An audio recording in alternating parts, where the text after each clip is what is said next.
Então, bom dia aí para todo mundo. Vamos iniciar a nossa reflexão rezando hoje, dia 9 de julho, dia de Santa Paulina, considerada a primeira santa brasileira, apesar de sua origem italiana. Em nome do Pai, do Filho e do Espírito Santo. Amém. Deus eterno e todo-poderoso, que conduziste Santa Paulina pelo caminho da santidade, através das provações, do trabalho humilde e da oração constante, concedei-nos por sua intercessão suportar com fortaleza os sofrimentos de cada dia e servir com generosidade os mais necessitados. Por nosso Senhor Jesus Cristo, vosso Filho, na unidade do Espírito Santo. Amém. Então, hoje o Evangelho, continuando aquilo que nós ouvíamos ontem, nos 7 primeiros versículos, tanto que hoje se retoma no último versículo que nós refletimos ontem. Então, estamos no Evangelho de São Mateus, capítulo 10, do versículo 7 ao versículo 15. E o que é que nós ouvíamos ontem, encerrando o texto do Evangelho? Em vosso caminho anunciai, o reino dos céus está próximo. Nós sabemos que Jesus inicia a pregação, a sua pregação, chamando a conversão e anunciando que o reino de Deus está chegando. E aqui são dois convites que Jesus faz, muito relacionados, a conversão e ao acolhimento da chegada do reino. A conversão, que significa duas atitudes fundamentais, isto é, tomar a decisão de mudar a direção, mudar o caminho. E aí nós diríamos que aqui tem muito da questão das próprias atitudes, e a conversão também no sentido de mudança de mentalidade, tanto que é impossível mudar atitudes, isto é, expressões externas, se nós não mudarmos o nosso interior. E claro que alguém poderia dizer, sim, mas o que é primeiro? Não tem muito assim uma distinção clara e até se separando, Primeiro a gente muda as atitudes para mudar a cabeça, primeiro a gente muda a cabeça para depois mudar as atitudes. Não. Uma coisa vai ajudando a outra, Nós tomamos decisões no aspecto mais interno, da nossa mentalidade, e essas decisões nos levam a atitudes concretas. E as atitudes concretas vão alimentando as nossas decisões.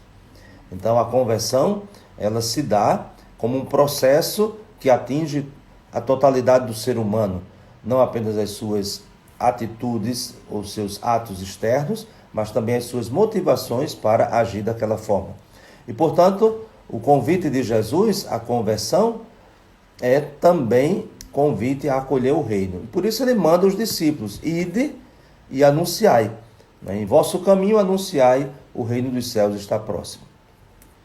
E aí Jesus concede aos discípulos, como nós ouvimos na parte de ontem, ele concede dois sinais muito evidentes que comprovam a autoridade que eles têm para indicar que o reino está próximo, que é justamente a luta contra o domínio do mal, expulsar os demônios e curar toda doença, toda enfermidade. Então, são sinais que servem como uma espécie de autenticação para que aquilo que eles anunciem seja reconhecido de fato como verdadeiro. E aí Jesus continua o seu ensinamento, a sua orientação aos discípulos, dando aqui indicações muito concretas. Então nós vamos ver aqui o que é que Jesus manda os discípulos fazerem e concede a eles esta autoridade, este poder. Então, primeiro, curar os doentes. Então, deu-lhes o poder de curar toda espécie de doença e enfermidade.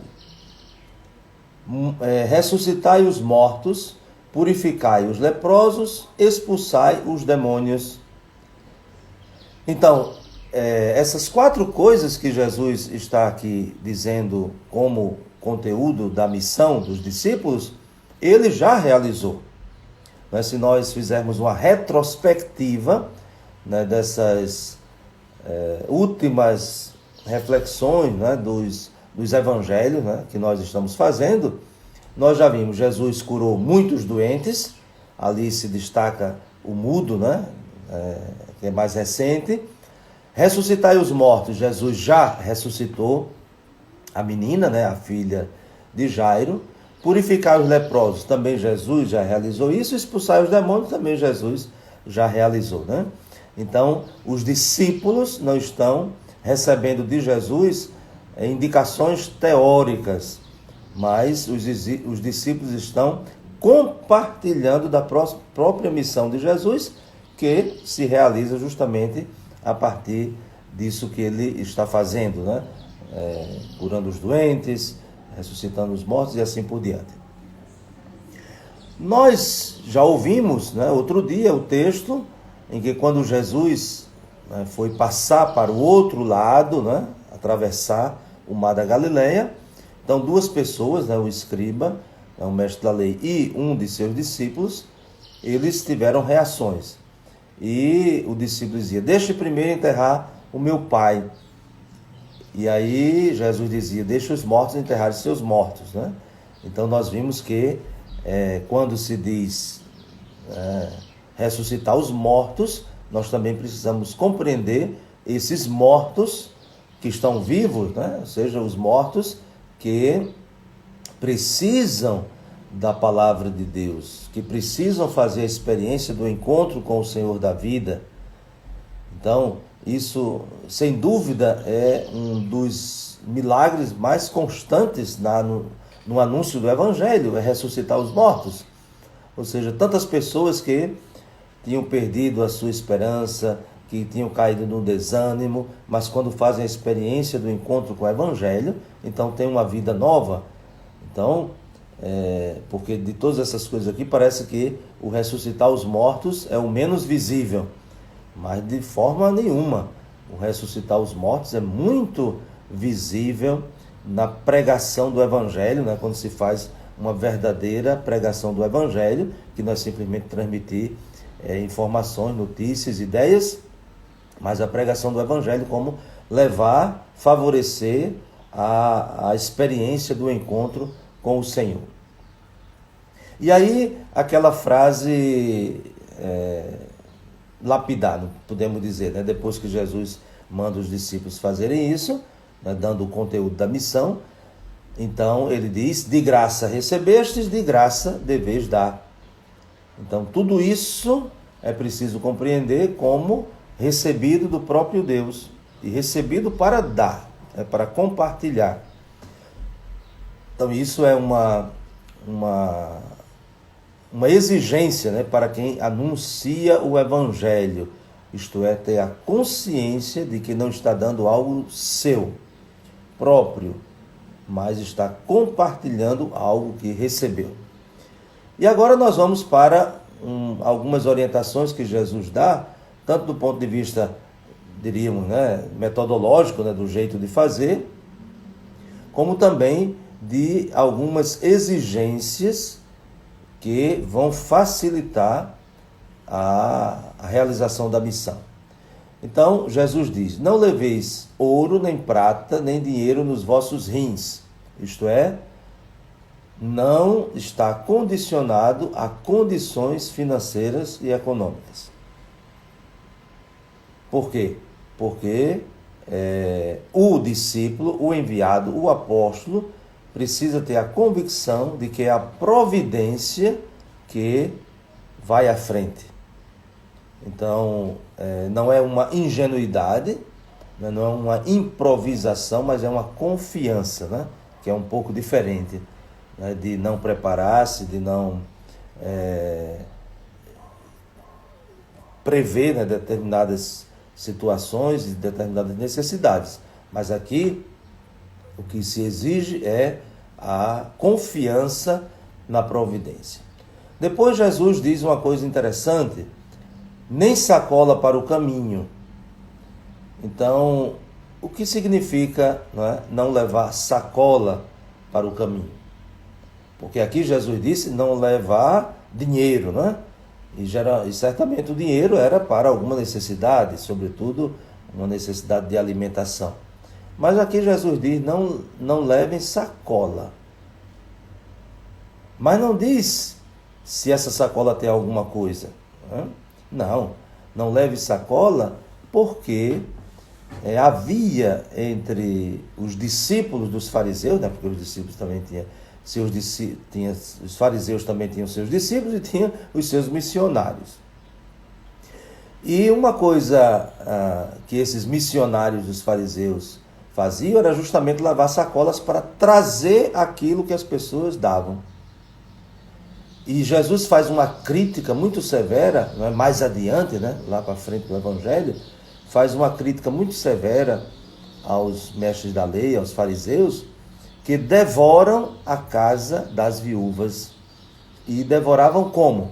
Eles iam, faziam ali a sua pregação, faziam ali a sua instrução, e tudo mais, e saíam recolhendo tudo, o que havia ali naquela casa, que pudesse trazer, e geralmente a generosidade, das pessoas. E aí o que é que Jesus diz? Não devem ser desse jeito, de forma nenhuma. Então, não levar para não ter a tentação de explorar, porque às vezes as pessoas querem até oferecer com generosidade, mas se abusa dessa generosidade, Então não levar sacola para o caminho, para não juntar coisas para trazer, porque pode cair na tentação de explorar as pessoas. Nem duas túnicas, nem sandália, nem bastão. Aqui nós temos uma indicação de que não devem passar muito tempo. Não é que eles vão para essa missão e não tem data para voltar, Até porque eles não são autônomos, não são independentes, eles são enviados por Jesus. E se são enviados por Jesus, precisam retornar. Então não é uma coisa de passar um tempo sem ter o momento de voltar, Então, quanto mais roupa você leva, então mais tempo você pode demorar em algum lugar. Nós até fazemos isso, Às vezes damos a desculpa de voltar logo para casa porque não levamos roupa suficiente, Então isso aqui é uma indicação que Jesus dá de não levar duas túnicas, porque não vai ter necessidade de demorar muito lá, Até mesmo para não perder o contato com o mestre, Voltar para receber sempre a instrução. Depois o bastão, aqui tem o significado, de defesa, Você com o bastão você se defende, mas também pode ser um símbolo de violência, de atacar. E aí, para evitar isso, Jesus diz não levar. E aí de novo vem a questão da providência, porque o operário tem direito ao seu sustento. Então, se vai lá para casa, então é recebido na casa, vai se alimentar com aquilo que as pessoas vão oferecer. Até mesmo na narração do Evangelho se diz isso, comei daquilo que vos servirem, porque aqui também vai se diferenciar dos missionários dos fariseus, que não comiam na casa das pessoas por causa daquele escrúpulo, tá tudo contaminado, a pureza legal, ritual, tudo isso. Então eles não se alimentavam, Então Jesus diz, comam daquilo que for servido. Depois Jesus diz que entrando no povoado, entrando naquela cidade, não é preciso saber se ali há alguém que seja digno. E aqui a gente precisa compreender que essa dignidade é a disponibilidade para receber. Vejam que outro dia também um oficial romano, ele dizia para Jesus, eu não sou digno que entre na minha casa. Então isso também é uma expressão de humildade. Mas essa dignidade é justamente a capacidade de acolher. Então é preciso também ter essa estratégia missionária, né? Então, ser acolhido naquela casa. E ali hospedar-se com ele até a vossa partida. Também a gente pode complementar noutra versão, né, dessa narração, diz assim: não fiquem passando de casa em casa. Né? Ou seja, a missão não é uma espécie de beija-flor, né, que vai ali sem aprofundar, sem criar as condições, até mesmo para que o anúncio do Evangelho seja mais consistente, não seja apenas uma espécie de tiro no perdido, né? Tiro no escuro, de forma nenhuma. Depois a saudação. Qual é a saudação? A saudação nós sabemos que é a paz, mas é a paz do reino dos céus. Né? E essa paz do reino dos céus é a plenitude dos bens. E que não é uma mágica, né? A saudação não é uma mágica. Tanto é que, se ela for acolhida, então, de fato, ela vai produzir frutos. Mas se ela não for acolhida, aqui a expressão de volte para vós a vossa paz, né? Isto é preciso ter acolhimento, né? Chegar e dizer uma palavra mágica e já mudar a situação, de forma nenhuma. É preciso que se acolha a semente para ela poder produzir frutos. Mas Jesus também deixa muito claro que o anúncio do Evangelho não é neutro, não é tanto faz.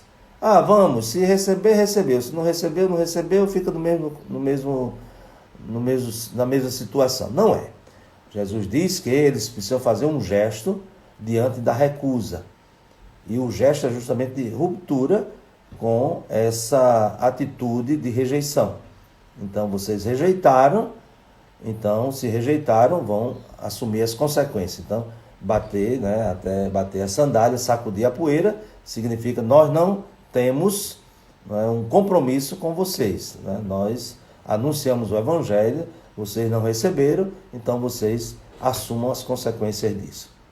E até Jesus é muito severo, dizendo que aquelas duas grandes cidades do Antigo Testamento, né, que são símbolo, né, do pecado, elas vão ser tratadas com menos dureza do que quem rejeitou o Evangelho. Por quê? Porque no Antigo Testamento, né, não tem esse anúncio tão explícito, tão próximo, e enquanto que no Novo Testamento, não, aí não pode ter a desculpa, né? Por isso que tem uma responsabilidade maior. Então peçamos ao Senhor que nos ajude também, nós como batizados, como missionários, a essas atitudes que Jesus nos ensina hoje no Evangelho, ao despojamento e confiança na providência, a clareza naquilo que nós estamos anunciando, né? A proximidade do reino, a chegada do reino, que é o próprio Evangelho, com todas as suas indicações práticas para a nossa vida, e aí vem a conversão, tanto a conversão da nossa mente, como também das nossas atitudes, e a coragem de dizer que o Evangelho não é neutro. Né? Quem recebe e quem não recebe, né, são duas atitudes bem distintas e, portanto, com suas consequências. Lembrando que, como nós não fizemos ontem a nossa live, faremos hoje, né? Então hoje nós teremos às 8 horas da noite a nossa live. Vamos começar refletindo sobre os sacramentos, né? Então, a partir de hoje, teremos praticamente umas 3 semanas aprofundando a questão dos sacramentos. Então, que desça sobre vós a bênção de Deus Todo-Poderoso, Pai, Filho e Espírito Santo. Amém. Um bom dia, até a noite para aqueles que puderem, e até amanhã, se Deus quiser.